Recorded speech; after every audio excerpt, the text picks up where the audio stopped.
안녕하세요. 자, 오늘 말씀은 성화 원리 안의 과거, 현재, 미래라는 제목으로 말씀을 드리러 갑니다. 우리가 성화 원리를 올바로 이해하고 거기에 따라서 우리의 삶의 성숙이 이루어지기 위해서는 과거, 현재, 또 미래를 어떤 시점으로 우리가 바라보느냐, 또 어떤 마음으로 그 같은 시간들을 대해야만 되느냐, 이것이 상당히 중요하다고 생각을 합니다. 그래서 성화 원리 안에서 그 시간들을 바라보는 것이 건전한 교리 가운데서 그 우리 삶을 인도해야 될 걸로 믿습니다. 신약과 또 구약에 있는 말씀을 통해서 한번 살펴보도록 하겠습니다. 먼저 신약에 있는 말씀 빌립보서 3장을 보도록 하겠습니다. 잘 알고 있는 그런 말씀인데 사도 바울께서 자기의 삶의 간증과 더불어 써놓은 글입니다. 12절부터 14절 말씀을 본문 말씀으로 읽으려고 하는데, 먼저 3장 그 전에 나와 있는 그 내용을 보면 사도 바울의 그 칭의의 구원에 관한 간증을 적어놓고 있습니다. 그래서 그리스도 예수의 대속 사역을 통해서 삶이 완전히 변화된 것을 말씀을 합니다. 그래서 구원받기 전에는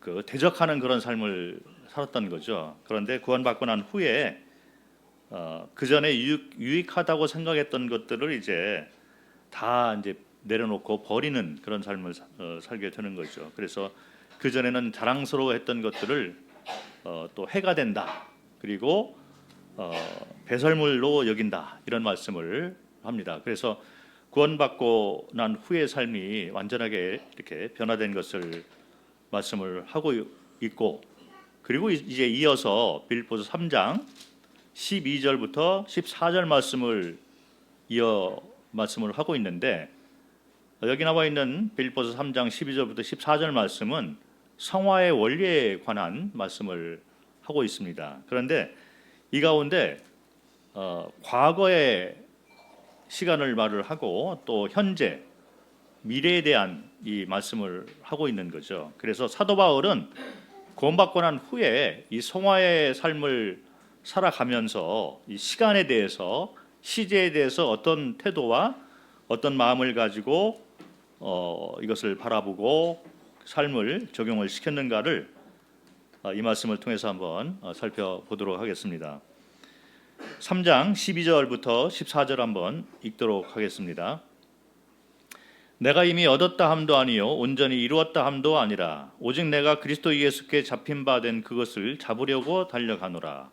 형제들아, 나는 아직 내가 잡은 줄로 여기지 아니하고 오직 한 일, 즉 뒤에 있는 것은 잊어버리고 앞에 있는 것을 잡으려고 표대를 향하여 그리스도 예수 안에서 하나님이 위에서 부르신 부름의 상을 위하여 달려가노라. 자, 여기 12절과 13절을 보면 먼저 나와 있는 시간을 생각을 해볼 때 현재가 나와 있습니다. 그래서 구원받고 많은 그 활동을 했는데 이 가운데서 이제 현재의 삶을 살면서 현재를 대하는 그 마음과 그 태도를 말을 하고 있어요. 자, 이것이 우리에게 주는 교훈이 될 것 같습니다. 내가 얻었다 함도 아니요 온전히 이루었다 함도 아니라, 그리고 13절에는 내가 잡은 줄로 여기지 아니하겠다. 이것이 바로 우리 구원받고 이제 성숙해 나가는 이 성도들의 현재를 바라보는 마음과 태도가 돼야만 된다는 것이죠. 자, 그렇지 않으면 잘못된 길로 우리가 건전치 않은 교리로 빠질 염려가 있는 것입니다. 그래서 현재를 바라보고 있는 성도들의 그 삶의 그 마음의 중심은 내가 완전하지 않다, 내가 잡았다 함도 아니다, 이런 태도를 가지고 우리는 이 순간을 지내야 될 걸로 생각을 합니다. 그리고 이런 마음에 건전한 마음을 가지고 있어야지 이제 앞을 향해서 달려갈 수 있는 마음이 되는 거예요. 더 내가 배워야 되겠다. 아직도 온전치 않고 내가 잡은 걸로 여기지 않기 때문에 겸손한 태도가 나오고 앞을 향해서 달려갈 수가 있는 거예요. 자, 우리가 성화를 얘기를 할 때 가장 큰 문제는 성화에 대해서 잘 모르고 생활하는 분들이 많이 있는 것이 가장 큰 문제겠죠. 교회도 성화에 대해서 체계적으로 또 말씀을 통해서 구체적으로 이렇게 가르치고 있는 교회가 안타깝게도 그리 많지 않은 것 같습니다. 그래서 우리는 성화에 대해서 공부도 해야 되고 반드시 좀 알아야 될 그런 중요한 주제가 되는 거예요. 자, 그런데 또 하나의 문제가 뭐냐면 성화에 대한 건전한 교리를 갖지 못하고 현재를 살아가면서 나는 이미 뭔가 체험을 했다. 나는 뭔가 다른 사람하고 다르다. 나는 뭐 이스라엘의 그 여정 가운데 나는 요단강을 건넜어. 다른 사람들은 이것을 아직 모르고 있다. 뭐 이런 태도를 가지고 있는 그런 분들이 있다는 거죠. 그래서 그것이 자칫 잘못하면 뭐 지식이 필요한 거지만 자칫 잘못하면 그것이 나 자신을 흔들어 놓는 우상이 될 수 있고 자기 자랑과 교만과 자화자찬 이런 걸로 빠질 수가 있다는 것입니다. 그래서 제대로 된 여기 방금 읽은 것처럼 사도 바울의 삶을 통해서 우리가 보더라도 이 성화의 이 열매는 겸손으로 나타나게 되고 현재의 모습 가운데 다른 사람하고 내가 달라 이런 모습보다는 나는 아직 많이 부족하고 잡은 걸로 내가 여기지 않겠다. 그리고 얻은 것도 아니고 겸손한 모습으로 온전한 것도 아니다. 이런 태도가 나와야지 이제 건전한 열매로 삶을 살아갈 수 있을 것 같습니다. 사도 바울의 삶을 생각해 보면 놀라운 분이잖아요. 3층 하늘을 경험한 분이고 인격적으로 주님과 가까운 그렇게 모습을 가지고 있고 죽음과 바꿀 수 있는 그와 같은 헌신이 있고 이 교회의 터를 놓고 또 교리라든지 이런 그 성경의 가르침을 성경을 기록을 통해서 나타내놓은 그런 놀라운 자가 됩니다. 무엇보다도 칭의의 구원뿐만 아니라 성화의 구원에 대해서 아주 구체적으로 가르치는 그런 분이었던 것을 우리가 볼 수가 있습니다.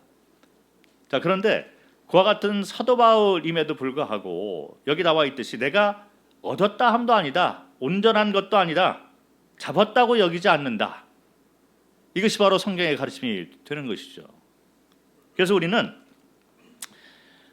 성화를 안다고 해서 성화를 또 공부했다고 해서 또 과거에 내가 다른 사람하고 좀 다른 어떤 체험을 했다고 해서 온전히 나는 이루었다, 내가 잡았다, 다른 사람하고 다르다 이런 태도를 가져서는 안 될 걸로 생각을 합니다.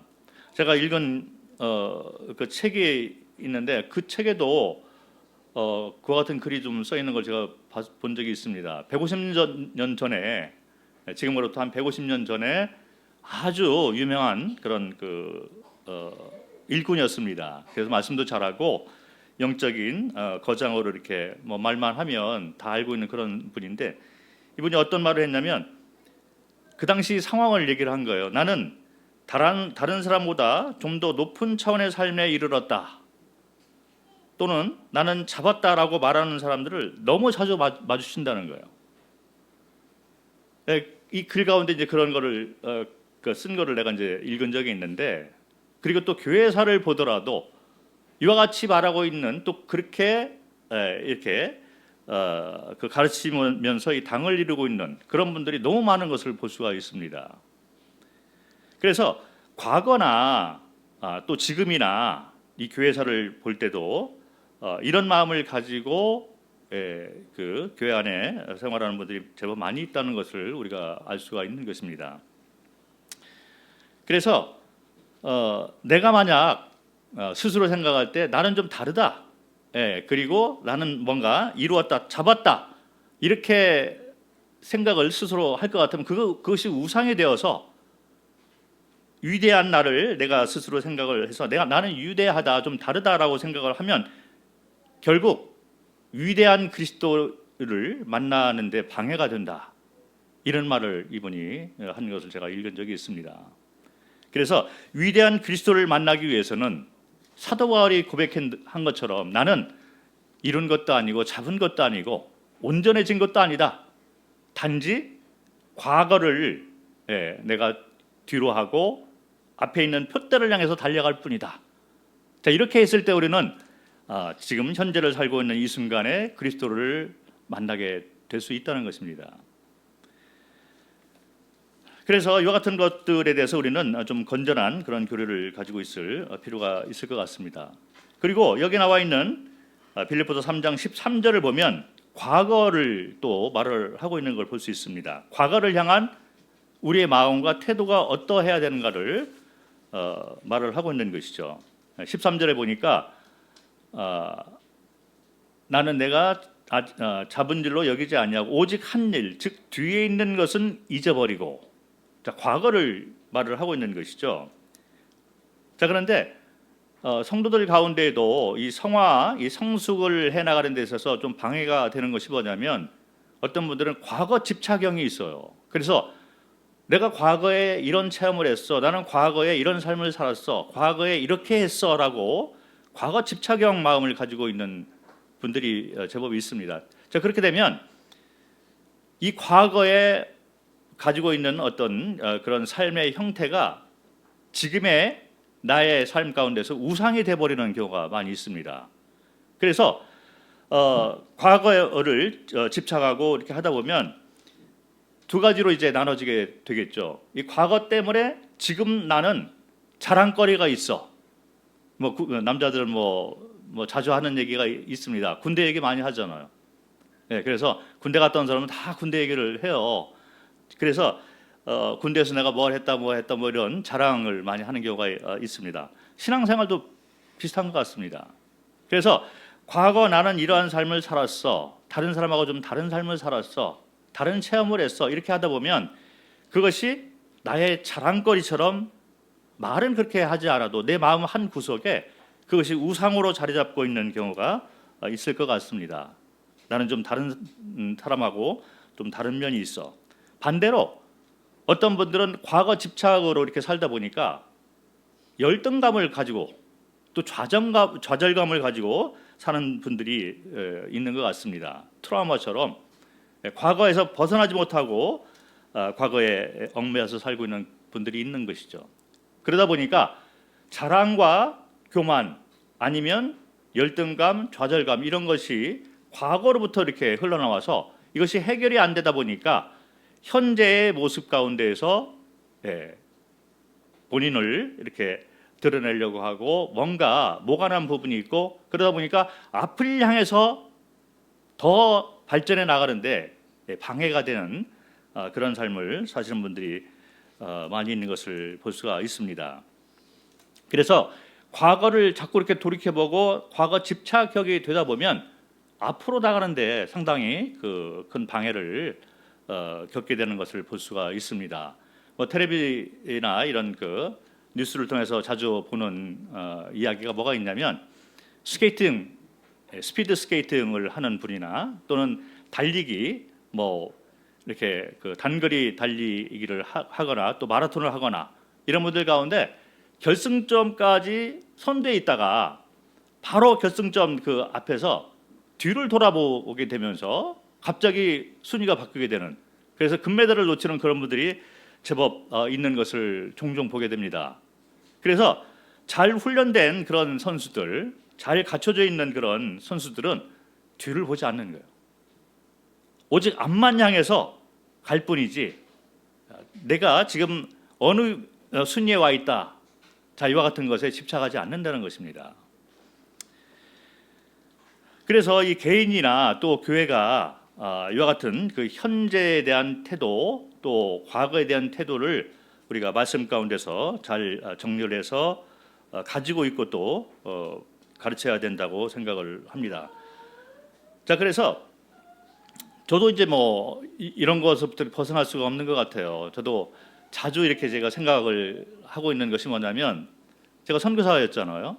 그래서 은근히 내가 선교지역에서 몇 년을 살았는데 이런 마음이 우상으로 내 마음 가운데 혹시 있지 않을까 이런 생각도 하고, 그리고 선교지에서 다른 선교사들하고는 달리 나는 처치 프렌팅만 많이 했어. 그러면서 내가 교회를 몇 군데 세웠고 구원받은 자들이 몇 명이고, 이런 것이 은근히 저도 모르게 제 마음에 이렇게 자리 잡고 있다면 그것이 저의 그 우상이 되어서 앞으로 발전해 나가는데 이게 그 방해가 될 걸로 생각을 합니다. 우리가 다 연약하기 때문에 뭐 이것은 저의 문제뿐만 아니라 모든 사람의 그 당할 수 있는 그런 문제라고 생각을 합니다. 그래서 사도 바울은 현재를 바라보면서 뒤의 것을 내가 잊어버렸다. 뭐 할 말이 많았겠죠. 누구보다도 할 말이 많았던 그런 사람인데, 뒤의 것은 내가 한 일, 뒤의 것은 내가 잊어버린다. 그리고 현재를 바라보면서 이제 내가 얻었다 함도 아니고 잡았다 함도 아니다. 온전해졌다고 할 수도 없다. 단지 나는 뒤에 있는 것을 교훈 삼아서 현재의 겸손한 모습으로 앞을 향해서 달려갈 뿐이다. 이렇게 말을 하고 있습니다. 자, 그런데 구약을 보면 이와 같은 모습이 이스라엘 백성들 가운데 똑같은 원리 가운데서 나오고 있는 것을 우리가 볼 수가 있습니다. 자, 이제 구약으로 돌아가서 여호수아서 24장을 보도록 하겠습니다. 여호수아서 24장 14절부터 24절 말씀을 나눠서 읽을 생각을 하고 있습니다. 자, 이 여호수아서 24장은 여호수아가 이제 이스라엘 백성들을 이끌고 요단강을 건너서 가나안 땅에 들어와서 싸움을 계속한 후에 땅을 확보를 했습니다. 그리고 각 지파별로 분배를 다 해서 정착을 하고 있는 그런 상태인 거죠. 그러고 난 후에 한 20년 정도가 지난 후에 지금 이와 같은 말을 하고 있는 거예요. 그래서 여호수아가 이제 죽음을 앞두고 그동안 이제 열심히 하나님을 섬겼던 그런 종의 입장으로 이스라엘 백성들을 모아놓고 마지막 유언과 같은 그런 말을, 고별사를 하고 있는 그런 장면이 됩니다. 그래서 여호수아가 한 말들을 우리가 살펴보면 경고 메시지가 있는 거예요. 너희가 가나안 땅에 들어와 있지 않느냐, 요단강을 건넌 자가 아니냐. 자, 그럼에도 불구하고 여전히 너희는 우상과 더불어 살고 있구나. 자, 그와 같은 마음을 가지고 이제 경고를 하는데 14절, 15절을 먼저 읽도록 하겠습니다. 여호수아서 24장 14절. 그러므로 이제는 여호와를 경외하며 온전함과 진실함으로 그를 섬기라. 너희의 조상들이 강 저쪽과 애굽에서 섬기던 신들을 치워버리고 여호와만 섬기라. 만일 여호와를 섬기는 것이 너에게 좋지 않게 보이거든 너희 조상들이 강 저쪽에서 섬기던 신들이든지 또는 너희가 거주하는 땅에 있는 아모리 족속의 신들이든지 너희가 섬길 자를 오늘 택하라. 오직 나와 내 집은 여호와를 섬기겠노라 하니. 자, 여기 보면 우상이 나오는데 강 저쪽에 있는 우상이 있고 요단강을 건너서 가나안 땅에서 섬기고 있는 우상이 또 있는 거예요. 자, 그래서 너희가 애굽에 있을 때 섬겼던 그 우상, 강 저쪽에서 섬겼던 우상을 섬기든지, 이것이 첫 번째 무리가 되겠죠. 아니면 요단강을 건너왔다고 하니 이 요단강 이쪽 편 가나안 땅에 들어와서 너희가 접하고 있는 그 우상을 섬기든지, 우상을 섬기려면 너희가 택해서 섬겨라. 그러나 나는 내 가족과 함께 오직 여호와만 섬기겠다. 이런 말을 하고 있는 거예요. 자, 강 저쪽에 있는 우상과 강 이쪽에 있는 우상이 다를까요? 근본적으로는 같으리라 생각을 합니다. 우상은 우상이죠. 하나님 외에 다른 것을 더 우선순위로 둔다면 그거 다 우상이 됩니다. 그런데 성격이 좀 다른 것 같아요. 강 저쪽에 있는 우상은 광야에서 많이 이렇게 당했던 그와 같은 시험 이런 걸 볼 때 세상을 통해서 우리가 유혹받는 그런 우상이 되고 옛 성품 같은 것이 많이 있는 거죠. 그래서 강 저편에 있었던 그 우상은 이제 세상에서 벗어나지 못하는 그런 우상이다 이렇게 생각을 할 수가 있는데, 요단강을 건너서 강 이쪽에 넘어와 가지고 또 다른 우상을 섬기는 거예요. 그 뭐 아모리 족속이 가지고 있는 우상이다 이렇게 얘기를 하지만 그 아모리 족속의 성격이 무엇이냐 이것보다는 이스라엘 백성들의 태도가 우상을 가지고 있는 태도를 보이고 있는 것을 지적을 하고 있는 것입니다. 자, 그것에 대해서 제가 조금 설명을 드리려고 합니다. 그 다음 절을 읽어보면 이들이 가지고 있는 우상이 어떤 성격을 가지고 있는가를 우리가 볼 수가 있는 거예요. 16절부터 18절을 읽도록 하겠습니다.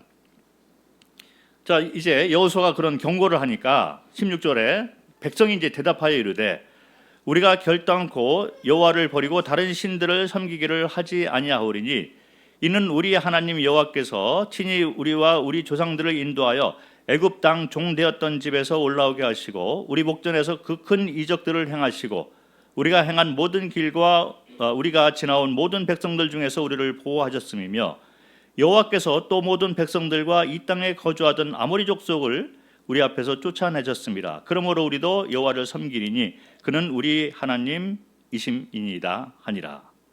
자, 이 백성들이 대답을 하는데 우리는 좀 다르다는 거예요. 예, 애굽에 있을 때하고 우리 다 다르다. 애굽에서 나온 자가 아니냐. 그리고 광야에서 죽은 자들하고 또 다르다. 하나님께서 광야에서 어떤 벌들을 내리셨는가 이걸 다 우리가 체험을 했다. 그리고 요단강까지 우리가 건너왔던 체험을 한 자다. 우리는 요단강을 건넌 자다. 그리고 이 아모리 족속들을 다 어떻게 쫓아내셨는가를 우리가 다 체험한 자다. 우리는 다르다는 거예요. 이것이 가나안 땅에 들어와 있는 이스라엘 백성들의 마음이 됩니다. 자, 그럼에도 불구하고 우상은 여전히 그 마음 가운데 사로잡아 있다는 거예요. 자리 잡고 있다는 거예요. 자, 그래서 사실은 이와 같은 하나님의 은혜를 바라보고 은혜를 체험한 자고 하나님의 크심을 마음 가운데 담고서 이스라엘 백성들이 현재를 잘 살고 있다면 우상이 없어야 되죠. 자, 그런데 뒤에 나와 있는 말씀 가운데 여전히 이 말을 경고로 듣고 있는 그 순간에도 이스라엘 백성들은 아모리 족속의 우상을 섬기고 있었다는 것입니다. 그런데 이런 말을 하고 있는 거예요. 자, 그렇게 되니까 여호수아가 이제 19절부터 20절에서 다시 경고를 합니다. 19절 여호수아가 백성에게 이르되 너희가 여호와를 능히 섬기지 못할 것은 섬기지 못한다. 이렇게 얘기를 단정적으로 얘기를 합니다. 왜 그러냐는 것은 그 뒤에 나와 있는 말 가운데 우리가 찾을 수 있어요. 아무튼 19절에 그는 거룩하신 하나님이시요 질투하시는 하나님이시니 너희의 잘못과 죄들을 사하지 아니할 것임이라. 만일 너희가 여호와를 버리고 이방 신들을 섬기면 너희에게 복을 내리신 후에라도 돌이켜 너희에게 재앙을 내리시고 너희를 멸하시리라 하니. 자, 이렇게 말을 합니다. 자, 무슨 얘기냐면 이스라엘 백성들이 우리는 좀 다르다. 우리는 애굽에 있는 것도 아니고 광야에 있는 것도 아니고 요단강을 건너서 가나안에 들어와 있다. 자, 그래서 아모리 족속까지 어떻게 다 쫓아내는가를 우리가 다 체험을 했다. 하나님의 은혜 가운데 이와 같은 걸 다 봤기 때문에 우리는 다르다 이렇게 얘기를 하고 있는 거잖아요.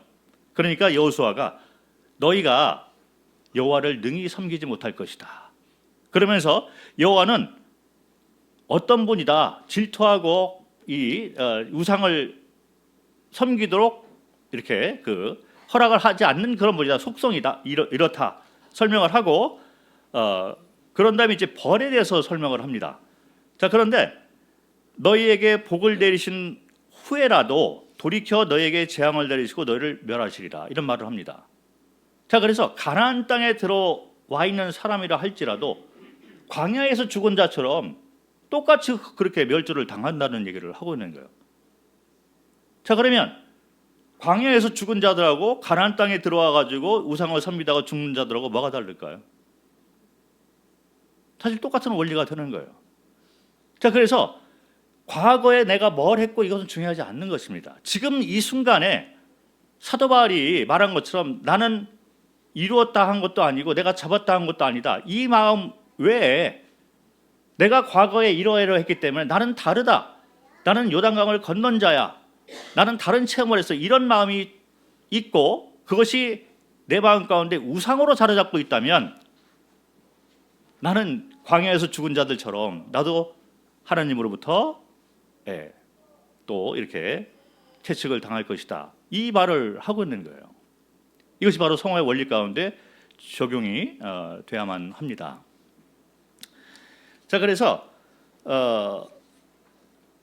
여호수아가 이제 이런 그 경고를 했습니다. 그러니까 21절에 백성들이 또 이제 답변을 하는 거죠. 백성이 21절에 백성이 여호수아에게 말하되 아니니이다. 우리가 여호와를 섬기겠나이다 하는지라. 자, 그런 다음에 22절을 보면 그런 말이 있습니다. 여호수아가 백성에게 이르되 너희가 여호와를 택하고 그를 섬기리라 하였으니 스스로 증인이 되었느니라 하니 그들이 이르되 우리가 증인이 되었나이다 하더라. 그러니까 23절에 여호수아가 이르되 그러면 이제 너희 중에 있는 이방 신들을 치워버리고 너희의 마음을 이스라엘의 하나님 여호와께로 향하라 하니.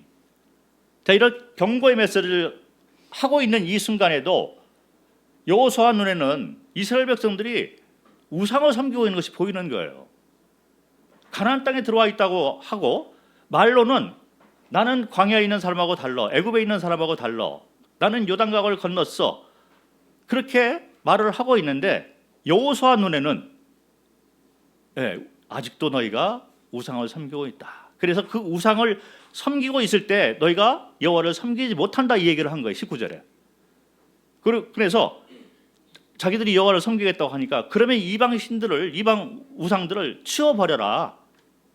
자, 그래서 우리가 교훈으로 받아야 될 것이 이건 것 같습니다. 과거에 내가 뭘 했고 나는 이 원리를 알아.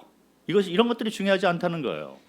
지금 우리 이 순간에 내 마음 가운데 내가 다른 사람하고 좀 다르다, 또는 나는 뭔가라도 갖고 있다, 또 내가 온전히 이루었다, 이런 생각을 가지고 산다면 그것이 내 마음 한 구석에 자리 잡고 있는 우상이 될 수 있다는 거예요.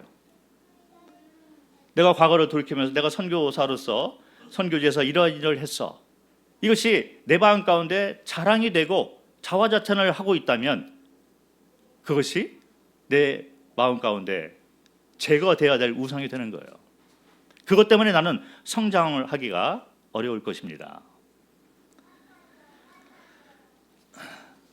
자, 이 우상을 생각할 때 애굽에서 또 광야에서 우상을 섬겼던 그 모습과 가나안에서 섬기고 있는 이 우상이 다른 것처럼 보일지라도 사실은 같은 성격이 있는 것을 우리가 볼 수가 있습니다. 그래서 이 과거를 우리가 교훈 삼아서 잘 이렇게 배운 사람이라면 현재의 모습도 겸손하고, 누가 봐도 하나님이 함께하고 있다, 이런 것이 나타나는 그런 모습으로 열매가 나올 것으로 생각을 합니다. 이 성화라는 것은 지식이 아니잖아요. 그래서 우리가 도서관에서 성화에 대한 공부를 많이 하거나 성경을 많이 읽거나 성경 공부를 많이 한다고 해서 자, 그러면 그 사람이 이 성화, 이 원리를 알기 때문에 성숙한 자일까요? 그렇지 않다는 것입니다. 성화라는 것은 열매로 말을 하고 있는 거예요. 삶으로 말을 하고 있는 거죠.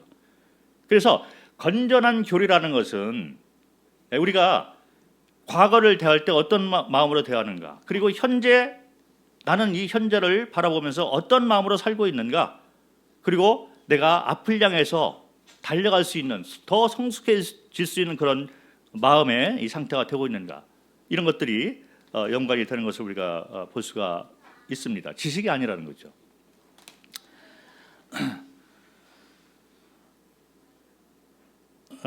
사실 여기 여호수아 앞에서 이스라엘 백성들이 나는 여호와만 섬기겠다, 이런 고백을 했는데 사실은 이 고백이 광야에 있을 때도 똑같은 고백을 했어요. 아시겠지만 모세가 이제 시내산으로 올라가서 이제 율법을 받으려고 자리를 비우기 전에 이스라엘 백성들에게 말을 합니다. 그러니까 이스라엘 백성들이 우리는 하나님만 섬기겠다, 이런 말을 합니다. 그것이 이제 출애굽기 19장 7절과 8절에 나와 있는 말씀이에요. 광야에 있는 사람들도 우리는 하나님만 섬기겠다라고 고백을 했는데 그 후에 금송아지를 만듭니다. 그런데 이 사람들이 이제 벌을 받게 되고 이제 요단강을 건너 가나안 땅에 들어와 있는 사람들이 있는 거예요. 자, 그러면 이들의 모습은 다를까요?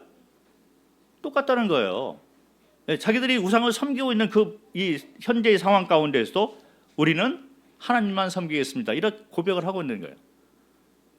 그러니까 영적으로 올바로 서 있는 여호수아가 너희 가운데 있는 우상을 치워버려라, 이 얘기는 뭐냐면 사도 바울이 말한 그 고백과 같다라고 생각을 합니다. 자, 과거는 우리가 교훈으로 받아야만 되는 거죠. 과거를 완전히 잊어버리고 전혀 교훈을 받지 않는다면 잘못된 것입니다. 그리고 성화에 대한 지식도 성경을 통해서 우리가 잘 갖춰주고 있어야 돼요. 성화를 모르는 분들이 너무 많이 있어요. 이 원리에 대해서 모르는 분들이, 그리고 관심이 없는 분들이 너무 많이 있는 것이 안타까운 모습입니다. 자, 그런데 건전한 교리 가운데에서 성화에 대해서 잘 배운 사람이라면 현재의 모습 가운데 사도 바울이 했던 이 고백처럼 똑같은 고백이 나와야 되는 거예요. 내가 이루었다 함도 아니고 잡았다 함도 아니고 완전하지도 않다. 뒤에 있는 것을 잊어버리고 나는 앞을 향해서 달려갈 뿐이다.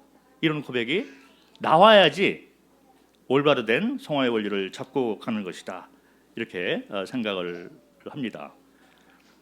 자, 운동선수가 경기를 이기기 위해서 비디오를 잘 분석을 합니다.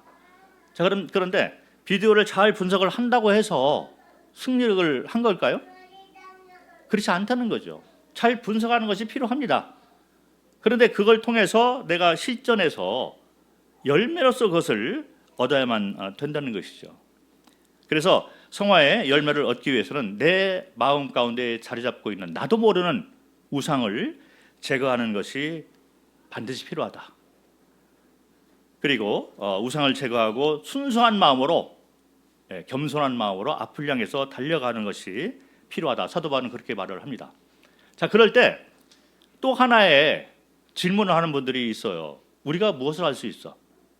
여기 사도 바울이 시작에서 앞을 향해서, 표대를 향해서 우리가 상급을 얻기 위해서 달려가노라, 이렇게 말을 하고 있는데 거기에 대해서 의문을 품는 분들이 있어요.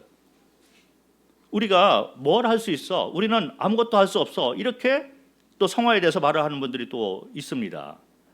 그것도 조금 잘못된 오해로부터 나오지 않을까 생각을 합니다. 극단이 있어요. 두 극단의 교리가 있는데 어떤 교리냐면, 하나는 내가 뭔가 하려고 하는 그런 극단의 교리가 있습니다. 율법적이죠. 바리새인적이고. 그래서 교회에서도 강단에서 뭘 해라 말하라 이렇게 해서 자꾸 이렇게 율법적으로 가르치는 그런 가르침이 있어요. 그러다 보니까 교회를 와서 푸근함을 느끼고 뭔가 좀 주 안에서 안식을 느끼고 그런 것이 아니라 짐이 자꾸 많아지는 그런 것을 받고 가는 그런 가르침이 있습니다. 그래서 우리가 뭘 해야 된다 자꾸 이렇게 사람의 의지 이런 것을 강조하는 그런 가르침이 있는 반면에 또 다른 면에 극단적인 교리가 있어요. 그게 뭐냐면 성령이 인도하시지 않으면 아무것도 할 수 없다. 그래서 뭘 하든지 성령의 인도하심을 찾고 그것이 없다 하면 나는 아무것도 안 하는 그런 교리가 또 있습니다. 그것도 잘못된 교리라고 분별을 합니다. 성경에서 말하는 건전한 교리는 뭐냐면 하나님 편에서 먼저 일을 하시는 거예요. 그래서 성령이 우리 마음을 감동을 시키고 우리를 이끌어 갑니다. 그러면 우리 편에서 해야 될 것이 있다는 거예요.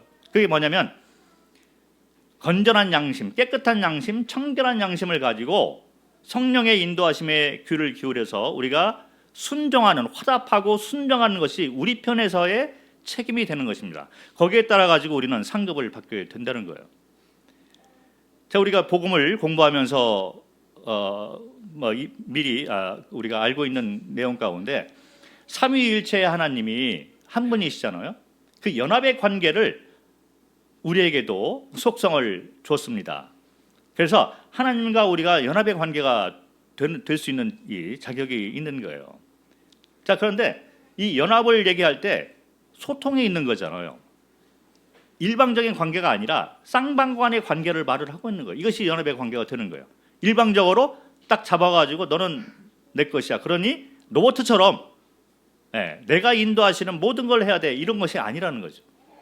그래서 자유의지를 주고 아담을 이렇게 이끌어가서 동물들을 만나게 하고 동물들의 이름을 짓게 하고 이런 것이 양방간의 관계 가운데서 역사하시는 하나님을 드러내고 있는 것입니다. 성경의 성화의 원리 가운데 아주 중요한 원리가 되는 거예요. 양방간의 관계 가운데서 우리가 하나님과 더불어 가고 있다는 거죠. 그래서 성령의 인도하심에 따라서 우리 입장에서는 우리 편에서 화답을 하고 순종하는 삶을 살아야지 이 성화의 열매가 나타나게 된다는 것입니다. 한쪽으로 치우쳐져서는 안 된다는 거예요. 자, 이것이 예수님의 두 계명 가운데서 두 계명 가운데도 나오게 되었는데 하나님을 사랑하라 그리고 이웃을 사랑하라. 첫 번째는 하나님을 사랑하고 그다음에 이웃을 사랑하라 이렇게 됩니다. 이 순서가 바뀌어서는 안 되는 거예요. 그리고 한 계명이 없어져서도 안 되는 것입니다. 우리는 하나님을 사랑하는 이 마음으로 그리스도의 사랑이 우리를 강권하심으로 말미암아 이웃을 사랑할 수가 있다는 거예요. 이것이 바로 성화의 원리의 기본이 됩니다. 그래서 두 극단으로 이렇게 우리가 치우쳐서는 안 되고 하나님이 나를 얼마나 사랑하셨는가. 그래서 하나님과의 관계를 먼저 올바로 세워놓고 그리스도의 사랑이 나를 강권하심으로 말미암아 이 성령의 인도하심에 따라서 내가 청결한 양심을 유지하는 것이 필요하고 청결한 양심을 가지고 내가 죽은 자다 이런 건전한 교리 가운데서 성령의 인도하심을 순종해 나가는 것이 성화의 삶이 되고 성화의 열매가 되는 것입니다. 자, 그리고 거기에 대해서 보답이 있는 거예요. 자, 보답에 대해서 잠깐 말씀을 드리고 말씀을 줄일까 합니다. 디모데 후서 2장 10절을 보겠습니다.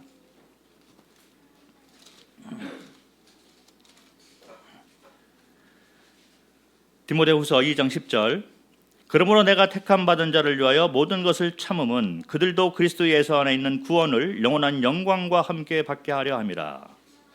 자, 구원이 있고 영광이 있습니다. 이 영광은 상급하고 연관되어 있는 것을 우리가 볼 수 있는 거예요.